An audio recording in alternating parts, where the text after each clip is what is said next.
We Are can they talk. all right? What, are they all right? Yeah, what are they constantly? I'm new. I have the right to be stupid. Okay. You're not stupid.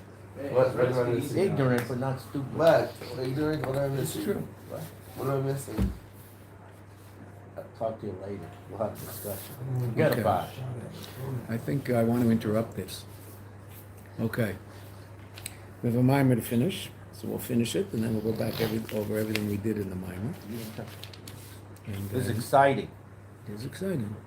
Exciting. It's exciting. Okay, no, but it's already, it's 45 seconds in. It's too late. I've lost them. Right? I'm not good at that part. So, having just explained to us how it is in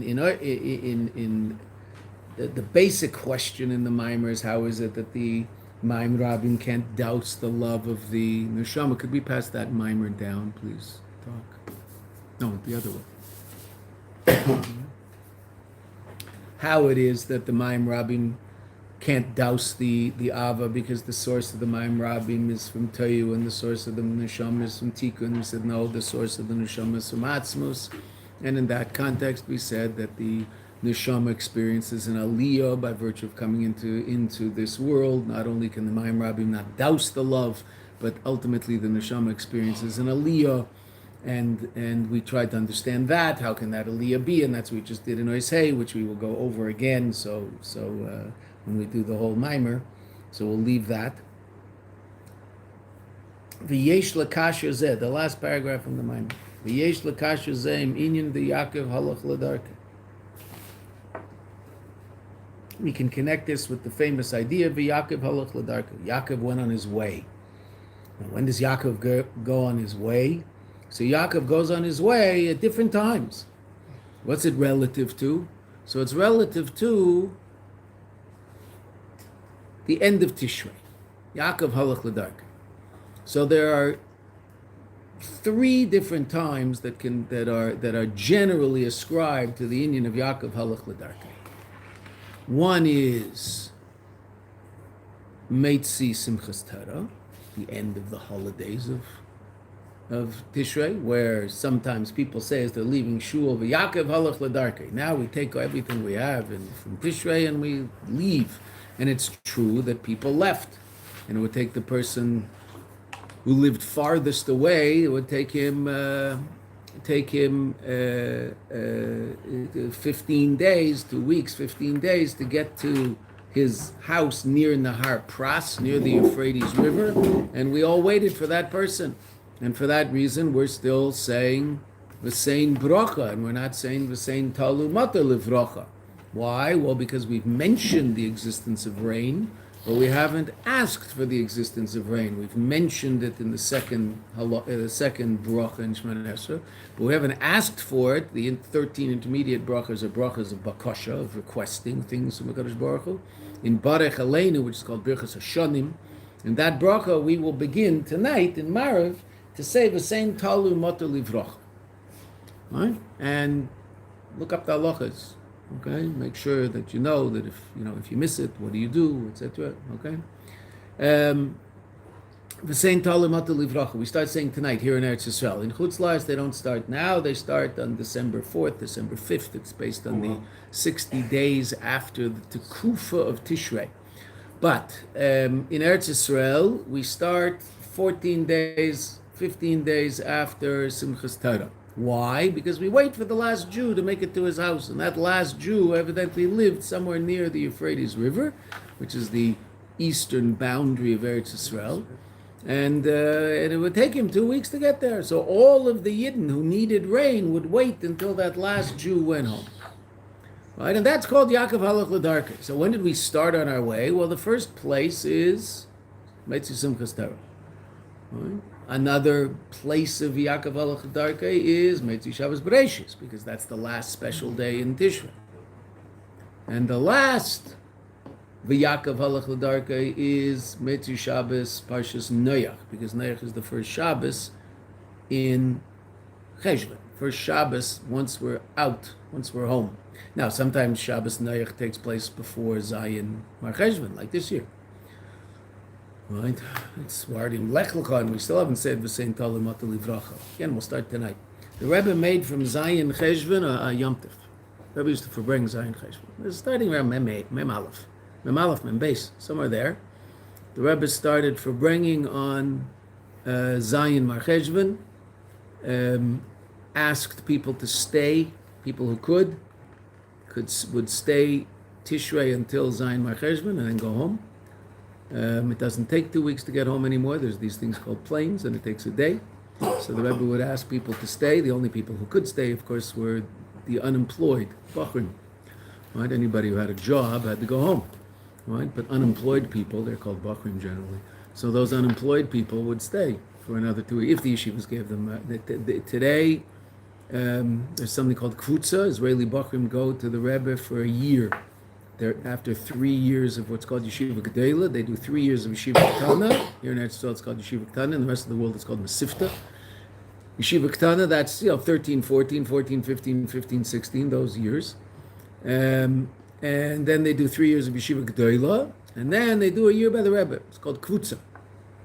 Right? All those Israelis you see sitting and learning in 770, they're there in yeshiva. There's yeshiva in 770, and the yeshiva, base. I mean, there are people sitting and learning because they want to learn in 770. But the yeshiva in 770 is Israeli Bachrim who are there for a year.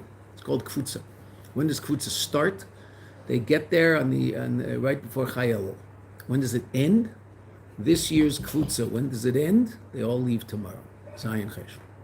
They stay until Zayin Cheshvan, which means there's two groups of 400 plus Israeli, 500 Bachrim, trying to fit into 500 beds. How they're doing that? Okay, whatever. That's it's one of the miracles of Tishrei and Lubavitch. But things calm down in 770. Interesting enough, by the Rebbe, so in the front of 770 on the right side is this elevated platform, and the Rebbe's bima is there, and that's where the Rebbe would daven. The Rebbe didn't like that. The Rebbe davened on the same level as all of us for most of the years of the Rebbe's Nasias. Right? What happened at a certain point? The Gebayim wanted to raise the Rebbe up, so the Rebbe agreed that during Tishrei that would be okay. It had to be a certain size. There had to be other people up there with the Rebbe, because if it was big enough, so it would be a different domain, and the Rebbe wouldn't really be davening with the minyan.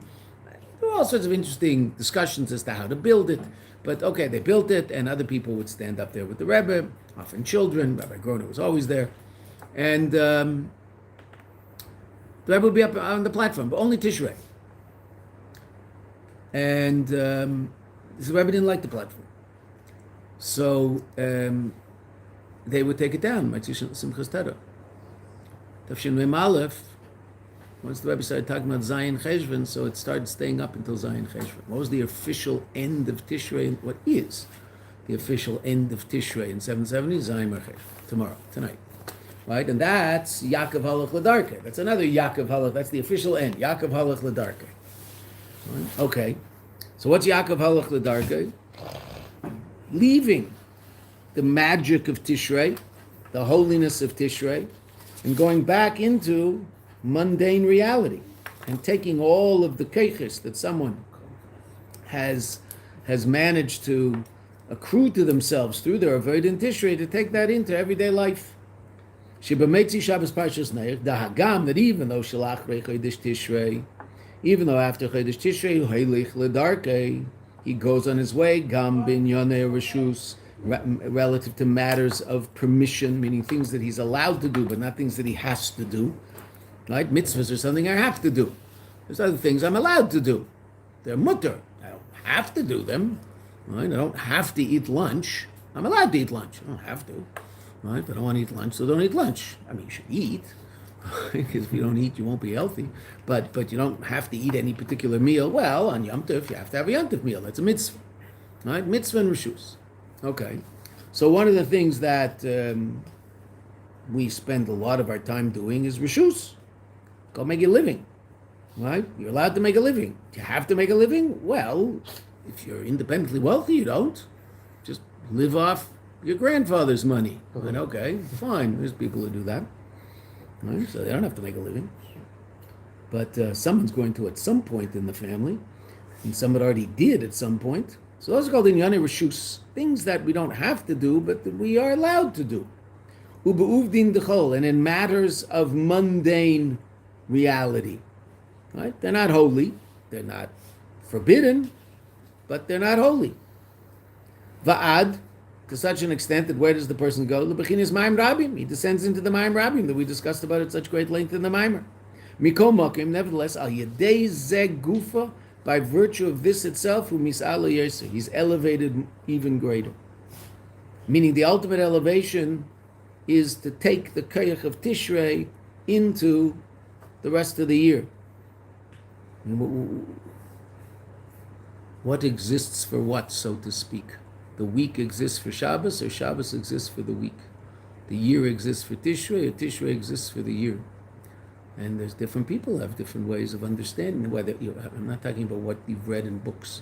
People have different emotional relationships with different times in their life. There's some people who work so they can go on holiday. There's some people who go on holiday so they can be successful at work. Yidden are the second. We go on a holiday because, if you didn't go on a holiday, and it's become fairly common today, go on holidays. Right? Why are they going on a holiday? So they'll have the koyach to do what it is they do the rest of the year in a proper way. They might need a little time off to decompress. Okay? But they don't work all day, they don't work all year to go on holiday. Because the idea isn't the holiday, the idea is what they're doing all day long. Okay, so we just have the same with Tishrei. The year exists, so we'll have a Tishrei? No, Tishrei exists, so we'll have a year. The whole idea of Tishrei is to gather up all the keiches necessary to take those keiches into the rest of the year and illuminate, so to speak, mundane reality, which is the reality after Tishrei. And that's already an elevation. Illuminating that reality is the elevation, just like the neshama experiences an elevation by virtue of its descent down into this world, which we just learned about. Because what does a person become after Tishrei? Shenase bebechinas mahalech. He becomes someone who's walking. V'Yakov holich l'darke. V'Yakov holach l'darke. He's walking. What's a mahalech? A mahalech is someone who's progressing in life. He's moving in life. Right? And movement means up.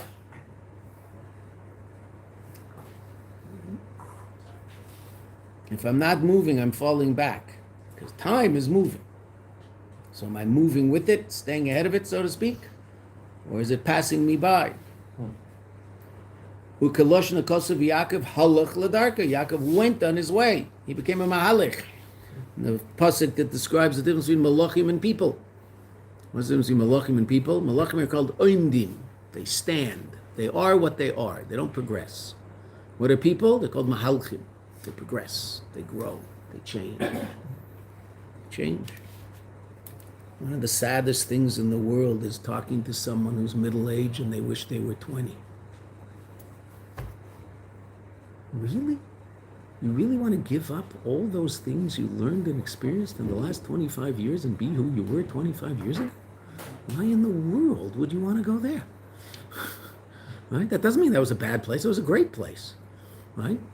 Because being 20 is greater than being 10. Hopefully, because you've learned a lot between being 10 and being 20. You want to go back to your 20, knowing everything you learned to your 70. Okay, but that's the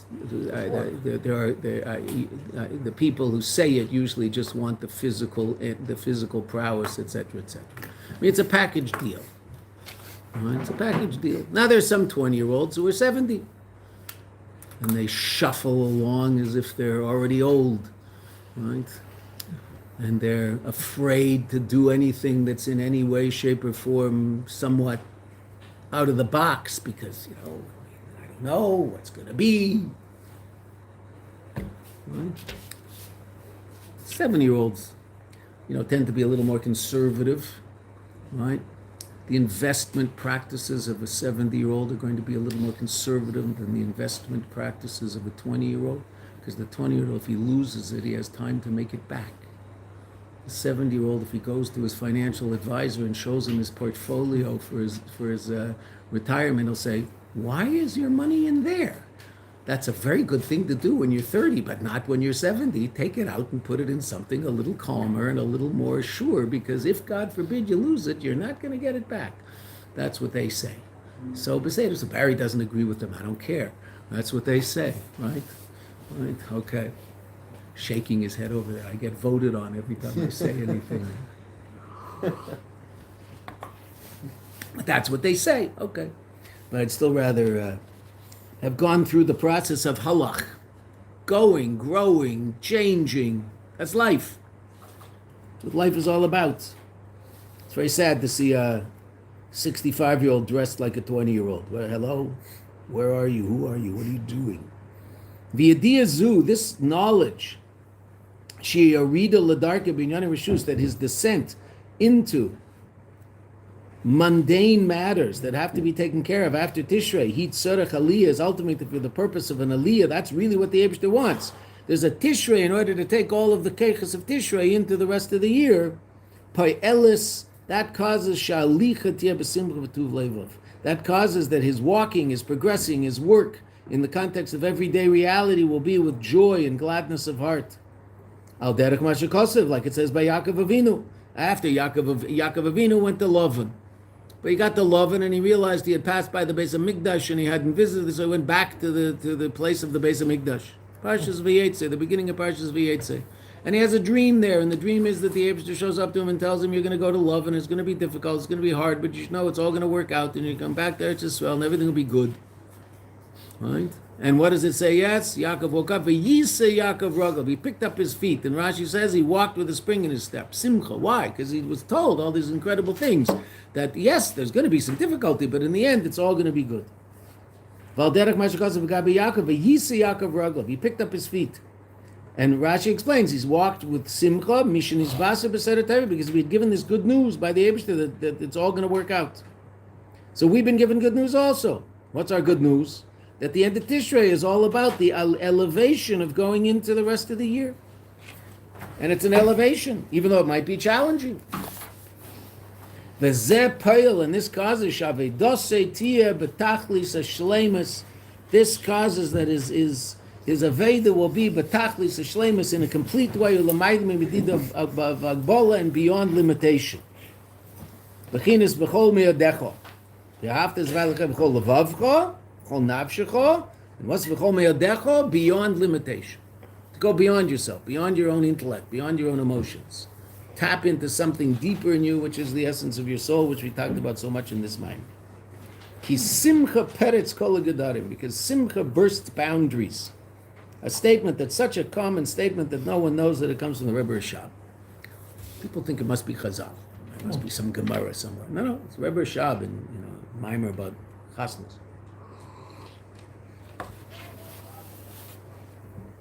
Simcha peretz kol gedarim. Simcha bursts boundaries. When a person's in a state of simcha, they feel less restricted. The miser will spend lots of money for his daughter's wedding. He's a miser and he can't stand spending a nickel. Say there, his daughter's wedding, in that state of simcha, he'll spend through the roof. If someone comes and asks him stuck in the middle of the wedding, he'll give with a glad heart, he'll give more money than he's given in the last 3 months combined. Simcha, peretz kol hagadarim. When a person's in a state of hepecha simcha, ultimate simsum, they revert into themselves. They feel limited. They express themselves in a limited way. They're afraid to do anything out of the box. Simcha peretz is kol gedarim. So the simcha that we experience by virtue of the fact that the Rebbeim tell us that Tishrei is all about reaching the next step, which is an elevation even from Tishrei, which is hard to imagine, that gives us the simcha to do that all successfully. By virtue of the fact that he does his avodah, gimel kavim, in all three aspects of avodah. Skip the brackets 1 second. Torah, avodah, gemilas chasadim. Right, those are the three basic levels of avodah. Torah, learning Torah. Avodah, which is davening, and gemilas chasadim, tzedakah. And those correspond back to the brackets, the parentheses. Those correspond to the gimel b'nei Noach, the three sons of Noach. But tachlis hashleimus, that he does that in a complete way, ubesimcha v'tuv levav, and in a joyous way. Nimshach lo, it's drawn down to him. Gam, and this is also what we learned at the very beginning of the Mayim. The Rebbe is tying it all up. Gam birchas havaya b'chol mitzarech le, The bracha of the Eibishter, which we learned at the beginning of the Mayim, the source of all of our parnassus is the bracha of the Eibishter, and not the work that we do. The work that we do is just that, is the kli that we make to bring down the bracha of the Eibishter. B'chol mitzdarech loi, in all that is necessary for him in physical reality. And what is physical reality about? Three things. Begimel in yonim deboni, children, chaya, health, mezoni, a livelihood, making a living. That's Gashmis. Those are the brachas the Eibishter gives us in Gashmis. Children, health, and a livelihood.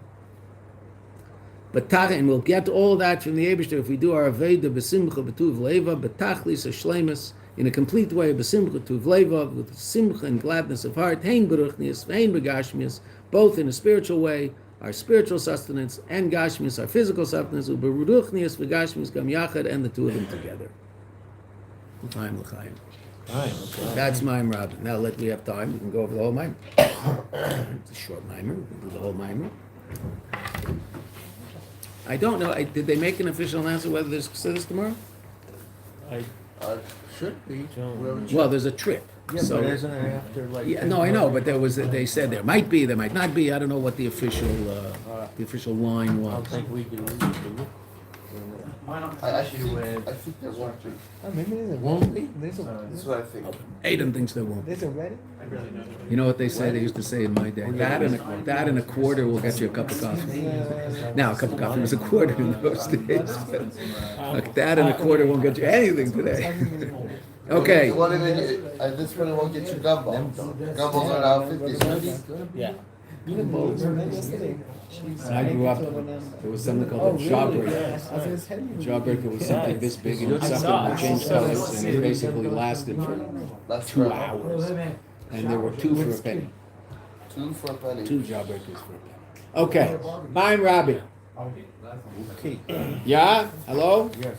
Gentlemen? Yes, sir. You're back? King Adoni.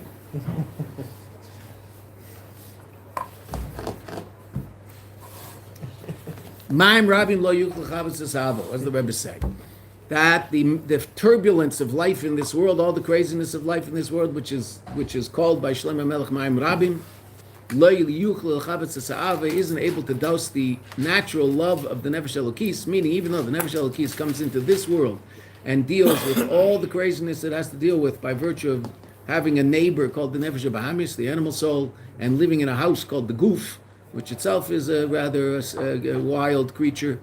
So the Nefesh Elokis isn't affected negatively by that experience. Meaning, even though it might be that the world is a very challenging place, the Nefesh still maintains its innate love for Kadosh Baruch Hu. V'naris lo yishtafua, and the rivers won't wash it away, meaning the stream of consciousness in physical matters and material matters will not ultimately affect the neshama's love for Kadosh Baruch Hu. That's the headline of the Maimer, and that's the first paragraph. Then the Rebbe spends the next ois in the Maimer talking about how to make a living, and why it's called Mayim Rabim, and why the Alter Rebbe refers to Mayim Rabim specifically as Tirday Sarpanasa, the difficulties in making a living. It doesn't say making a parnasa, because well, tirdas a parnasa, the difficulties of making a living. Even someone who's on such a low level that he doesn't appreciate the fact that his parnasa comes from the Eibishter, and therefore he experiences tirda, experiences troubles and worries relative to his neshama, to his parnasa, I'm sorry.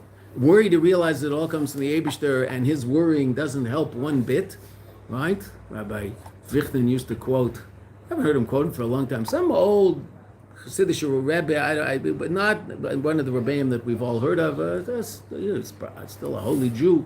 Somewhere in Poland, there was a Chassidish Rebbe who had a very famous line. He said, "Imagine how much people would worry if it helped." Right? So Tirdas Parnasa doesn't help. What helps? Running a business honestly, realizing that the reason that the Eibishter gave you intellect and gave you emotions is to use that intellect and use that emotion to serve God. you're going to have to use at least the intellect part of it, hopefully not much of the emotional part of it. Though there will be emotions involved relative to the people you meet at work. You'll have to have positive emotional experiences with them and work on that. But in terms of the business itself, so obviously you're going to have to involve your intellect in whatever you do to make a living, whether you're a carpenter, you're a plumber, or you run an international business, whatever it happens to be. You're going to have to use your intellect to figure out what has to be done in order to solve whatever issue presents itself. Okay, that happens to be true, but your essential intellect will not be involved in figuring out how to make a living. Your essential intellect will be involved in serving God. Yeah. What was the quote you said? Can you just repeat that? Which? From the rabbi in Ireland. That imagine how much people would worry if it helped. Right? So, the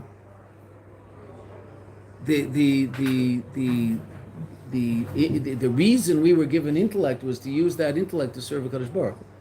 Intellect, of course, I mean, it's important to appreciate. We humans tend to make a big deal about intellect, right? Which is reasonable because it definitely is what we have unique to everybody else, right? There aren't any other creatures walking around down here that have the intellect that we have. And yes, I'm sure there will people say, well, don't you know how smart dolphins are? I haven't seen dolphins make smartphones or send rockets to the moon. So, they might be smart and they can communicate, but the intellect that human beings have is completely and totally different than the intellect that animals have. We also have that level of intellect. There is what's called the intellect of the animal soul itself, meaning there's the intellect of the animal soul, which is our conscious human intellect. And then there's what's called the intellect of the animal soul on the level of the intellect that dogs have, cats have, goats have, and humans have, which is the ability to figure out how to take care of themselves, etc., right? A fox can outsmart the farmer relative to how the farmer's trying to keep the chickens from the fox. Okay, so the fox might be very cunning. Okay, but the fox can't do a math problem. Right? Just can't do it. Right? Okay, now, if you were to teach your dog how to hit the ground 5 times every time you say 2 + 3, that's good. The only reason the dog does that is he's hanging around next to this creature called a human who knows what 2 + 3 is and taught him how to go on the ground. If there were no people around, the dog wouldn't figure out 2 + 3 is 5 in base 6 and above. Right? Okay. So animals and their intellect are limited. Right? They have intellect. No question they have intellect. But it's not in any way, shape, or form like human intellect. But interesting enough, that the only creature that can do something against the will of God is that creature that has intellect. It's called human. So intellect is a wonderful gift, but it's also an incredibly dangerous gift because the only creature that can think about things and come to conclusions that are the opposite of truth are humans. So humans can make all sorts of decisions that are unbelievably unhealthy and disastrous based on that intellect. So intellect is wonderful, but as was said, and I don't remember the source of this, it was not some Hasidic Rebbe in Poland, it was some English writer way back, that intellect makes a very good servant, but a very poor master. Which is a very deep thing to say, right? Because a lot of people, sometimes people say about someone, oh, he's really smart. So what? Who cares? Right? What does that mean? Right? So the Abishter gave him some brains, okay. What matters? How does he use them? What does he use them for? There's a lot of smart people out there who are unbelievably stupid. Right? Smart. I mean, it's a nice thing to be smart. Okay, I guess, right? But how many sometimes smart people are so impressed by their smarts that they forget about the fact that they actually have to be a normal, healthy human being. I'm not picking on any particular college, but it is very interesting. The Ivy League colleges tend not to send kids to yeshiva. Very hard to get them out of there. Why? Well, they're just so impressed by themselves and their lifestyle and they're the creme de la creme. But to get them to think about the fact that there might be something, not everybody obviously, but to get them to think about the fact there might be something beyond what they're experiencing, it's extremely difficult. They're very smart. Sometimes that can be a detriment as opposed to an advantage. It depends, right? They're like everything else, right? it tends to be that it is interesting, and we have to grow out of this, that people get very excited about the two things that people have that have very little to do with them. It has to do with what God gave them. Smart and handsome or beautiful. What's his name? Right? So she's beautiful. Well, she didn't do anything about that. It's not her. God made her that way. Okay, fine, good. I'll get all excited. Right? Oh, he's really smart. He didn't do anything. Now, he knows a lot. He learned a lot. Oh, okay, that's impressive. Someone who learned a lot, that's impressive. Smart? Hey, say there's smart people out there. Some of them use that for good things. Some of them don't. Okay. So that intellect, ultimately, what's it for? It's to serve God. God gave us this thing called intellect to figure out how to serve Him. And we can do that. We can do it in an unbelievably sophisticated way. It's incredible what we can learn and what we can understand based on our human intellect. It's amazing. Incredible. Right? The Chassidus we can learn, the Torah we can learn, Shulchan Aruch we can learn. Unbelievable things about what God wants and how God created the world and what it's all about and what other people are all about. And amazing stuff. Okay. And so that's the ultimate purpose of intellect and emotion. Emotion, love God, love your wife, love your children, in that order. I love that. Children, wife, that's a separate issue, right? That's an interesting order, right? You don't have to love your wife, right? It would be nice to. You don't have to. You can have a very successful marriage without love. You can't have a successful marriage without commitment.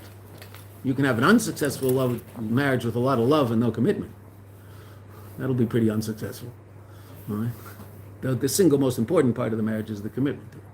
Right? Is love nice? Ooh, sure. Necessary?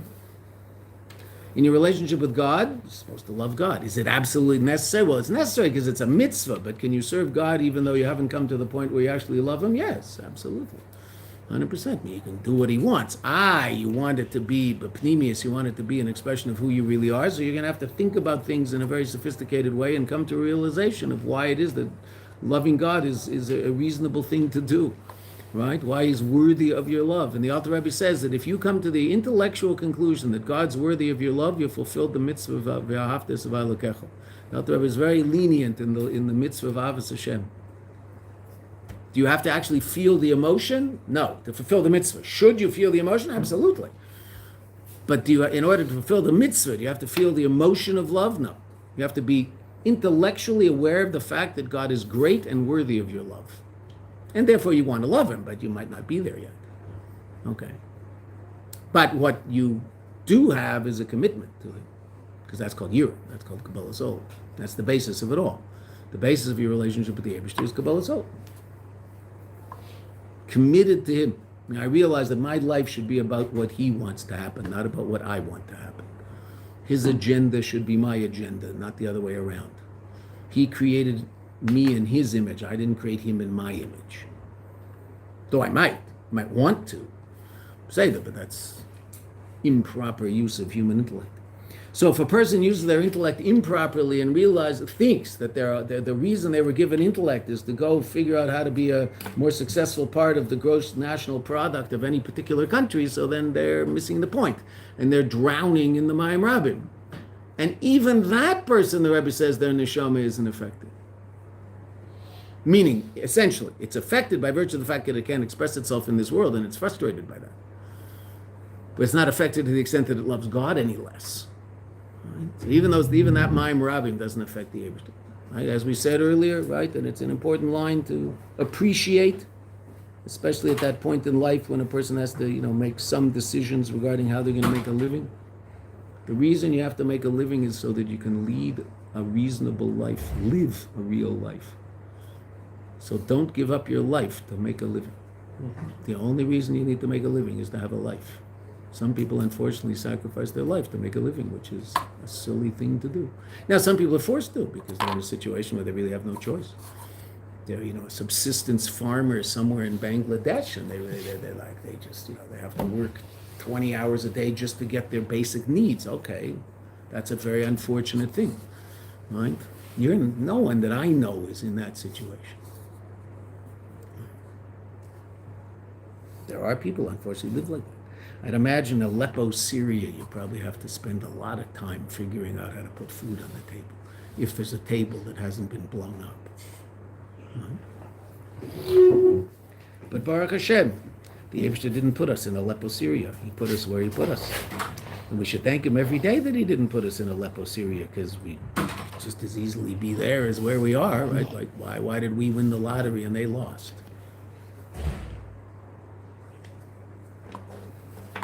Don't know. I'm certainly happy that's the case. Not that they lost, but that we won. Okay, so that's the beginning of the Mayim. Then the Rebbe asked the question, wait a minute, why is it that Shlomo Melech has to tell us that Mayim Rabim can't douse the innate love of the neshama? Because the source of the, well, you tell me. Why does Shlomo Melech have to tell us that? Source of the waters is in Tohu. I'm sorry, that what? Source of the waters is in Tohu. Yefet. The source of the Mayim Rabim is in Eilam Atoyu, Shviras HaKelim, which you went through. We don't have time right now to go through again. All right? And the source of the neshama is Eilam Atzilus, Eilam Atikun. And Eilam Atoyu is a more powerful level of godly reality than Eilam Atzilus. So therefore, the up there, Eilam Atoyu is a state of what's called Yesh de Kedusha, absolute holiness. When it emanates down here, it emanates in an oifen, in a fashion of what you and I call klipa. Okay, the broken vessels.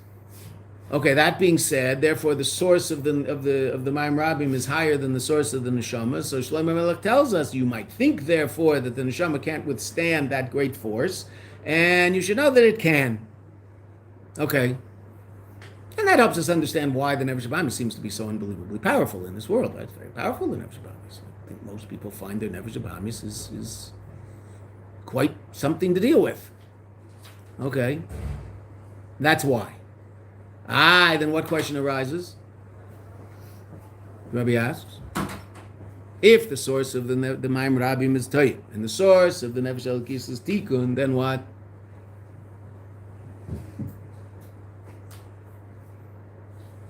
Va'ema hachinami, right? That's how the Gemara would say it. Wait a minute.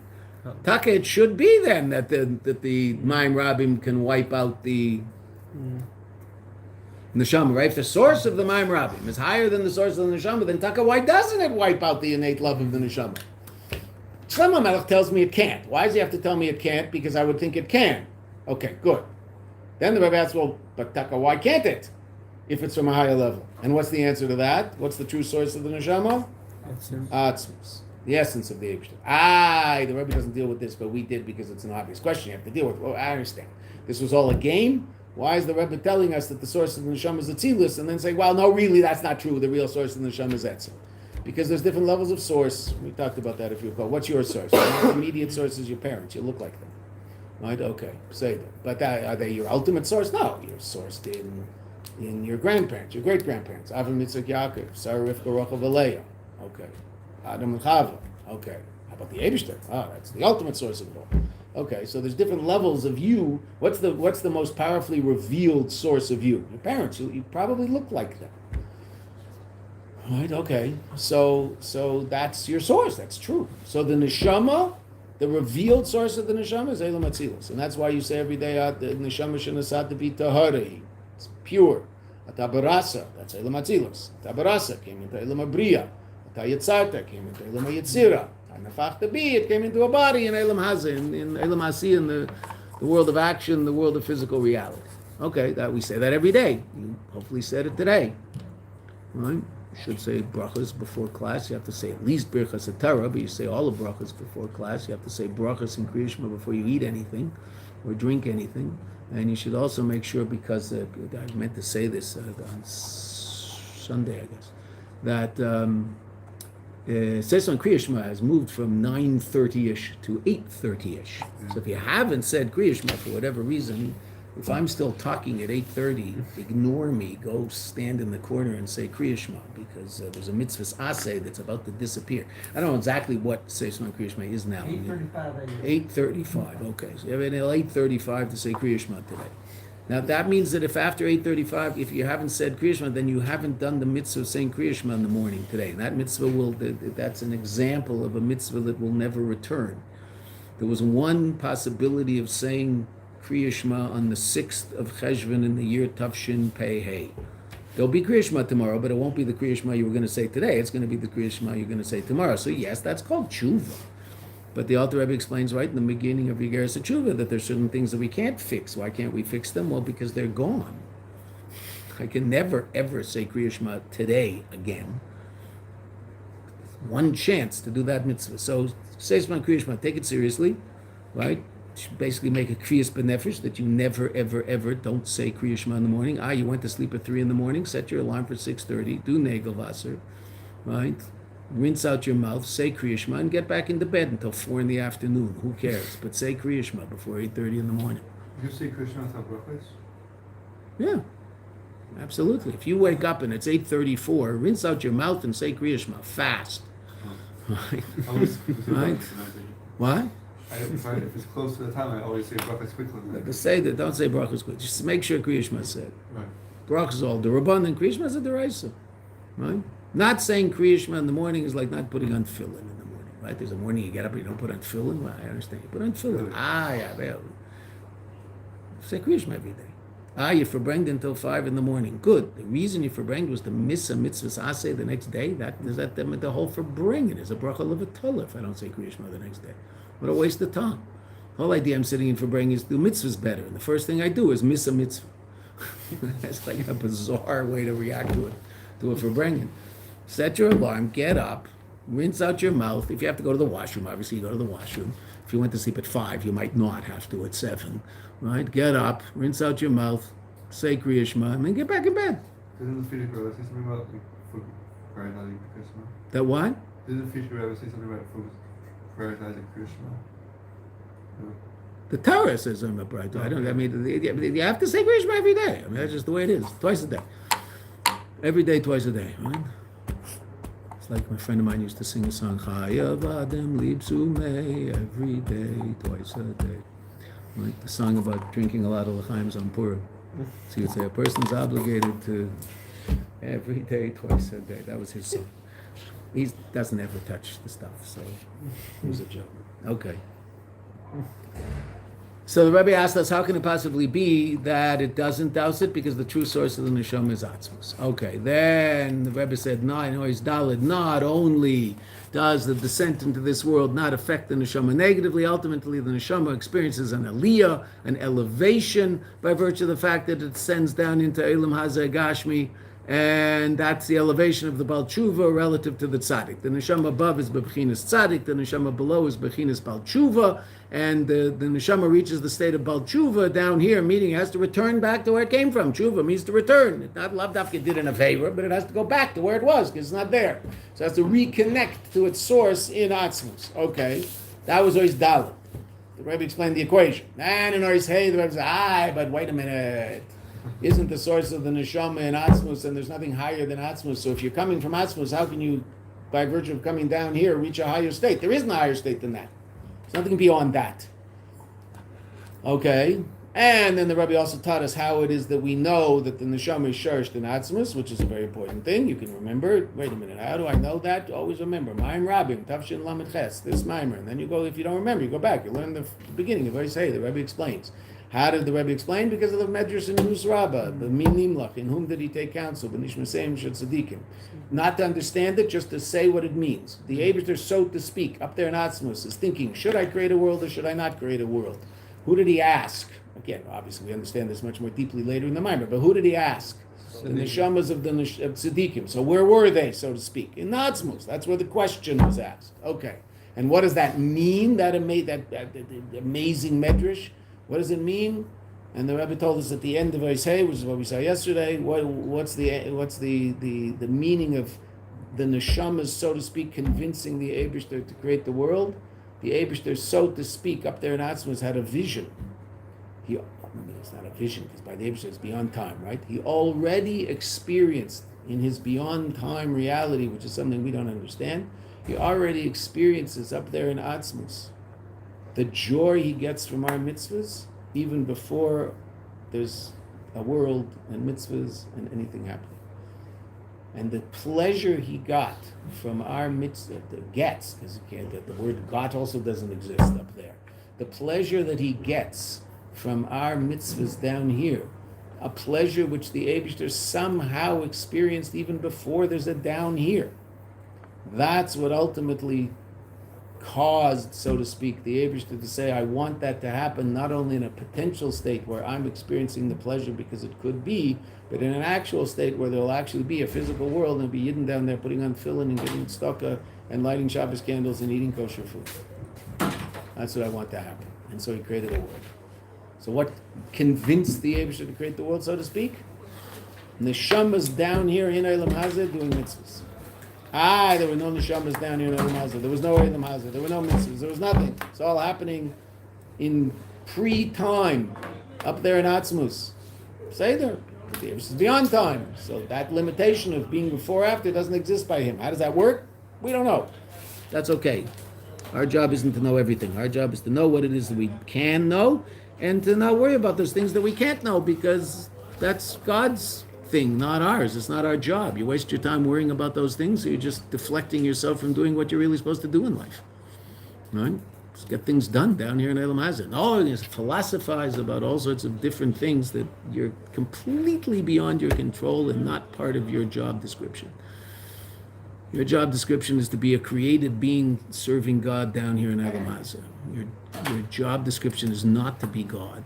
You're not God. He is. He understands everything. We don't. That doesn't mean there aren't things in this world that pain us, that we don't understand them. There are lots of things like that. Okay, say that. But you're going to look for the answer? There isn't one. So stop looking and get on with your life and do what's real and do what's important. All right? The Rebbe answered a particular rabbi who asked about, let me see, he wasn't a rabbi. I always thought he was a rabbi. I'm sorry, I read the letter again. He's not a rabbi. Might have actually been a doctor, but I don't know. But he was a Yid in New York who clearly had gone through the Gehenna of the camps in Europe in the 40s. And Baruch Hashem made it out alive.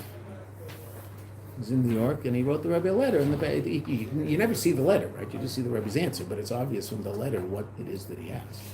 You can explain his question with one small word called why. Right? And the Rebbe writes for 2.5 pages. It's an amazing letter.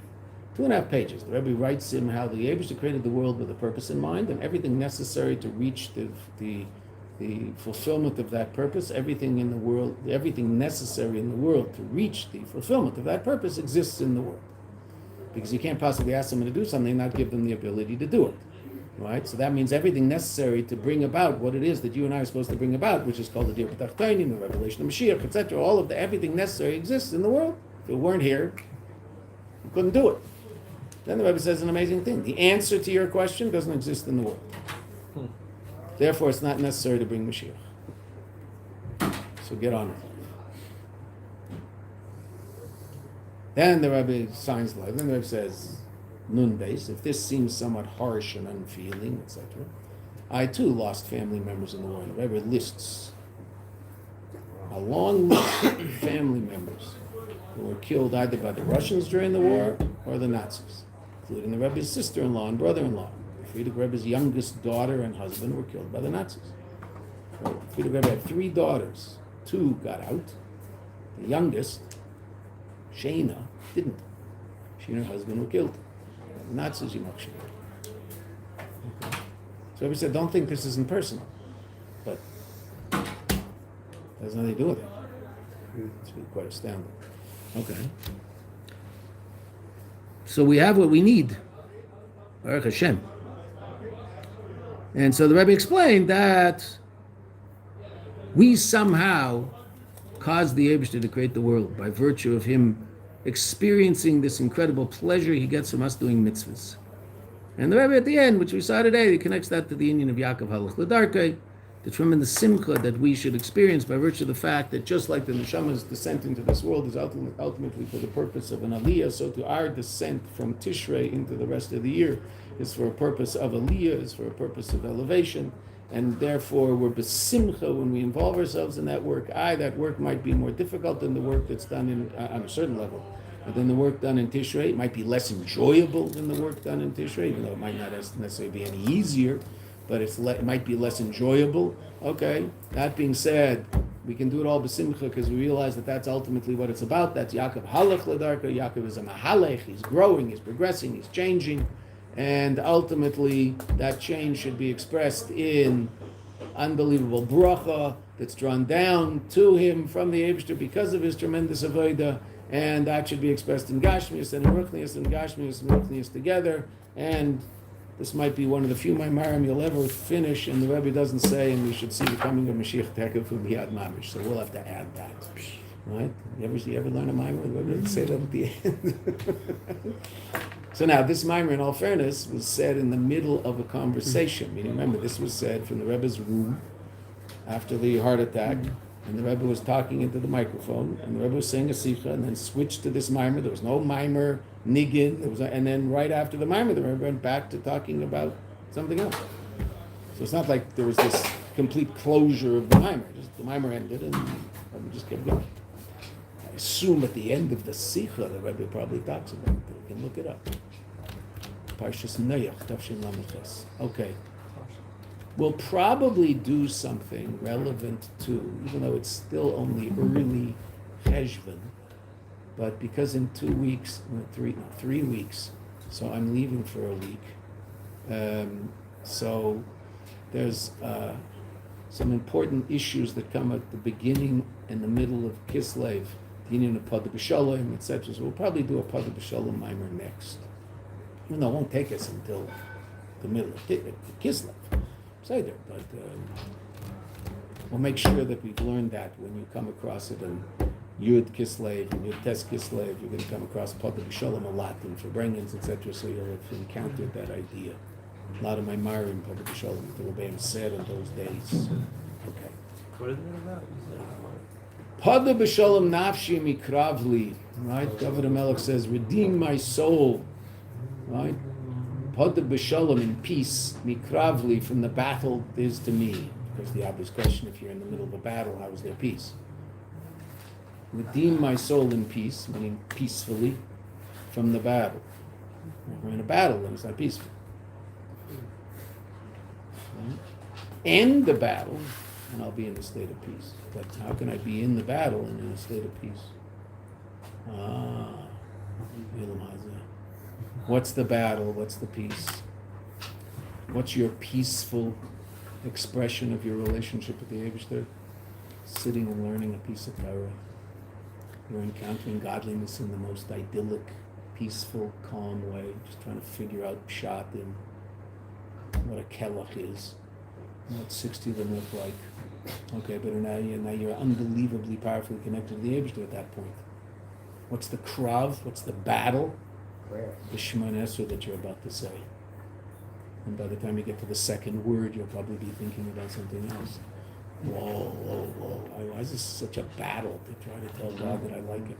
Learning isn't such a battle. I mean, it might be hard to understand, but I don't think that people, there are people who have, learning disabilities. But I mean, your average person will open up a book and start reading, and it's not like 3 lines in, he forgets what he's reading. No, reading, paying attention to what he's reading. How come when we daven 3 lines in, we forget what we're doing? When we learn, I know I'm in Baba Kama, right? It's not like I forgot that I'm in Baba Kama. What parak am I in? Right? I know what parak I'm in. What discussion am I talking about? You can tell me now what you're talking about. I'm not going to do this. I could tap you on the shoulder in the middle of Shemona Esrei and say, what brach are you in? Wait, hold on 1 second. Okay. And especially those people that don't even look at a siddur. Just say it all by heart. And close their eyes and say it all by heart. So now, on one hand, that might help you focus. But on the other hand, it might help you space out completely. Because now you look at it, it's just automatic pilot. You're saying the words because you're so used to saying the words. You know what a person's thinking. Mm-hmm. If you're looking at them, that's why the Rebbe tells us to look at the siddur when we're done. If you're looking at it, so then there's your mouth and your eyes are both focused on these words, so it's easier to stay focused on the Rebbe knew about that, but he still looked to the side. He knew about that. He knew it about that. I'm saying, but he always looked in the sutra. Remember spending Shabbos with Rabbi Groner, he said Eishes Chayil, said Shalom Aleichem and Eishes Chayil out of a siddur. He was holding a siddur saying Shalom Aleichem. I think Rabbi Groner knows Shalom Aleichem off by heart. But he was saying it out of the siddur. Flip that out. Always, everything. Rebbe always was. You would see the Rebbe turn the page. Yeah. He was turn the page. Okay. Thank you. Okay. Ay, ay.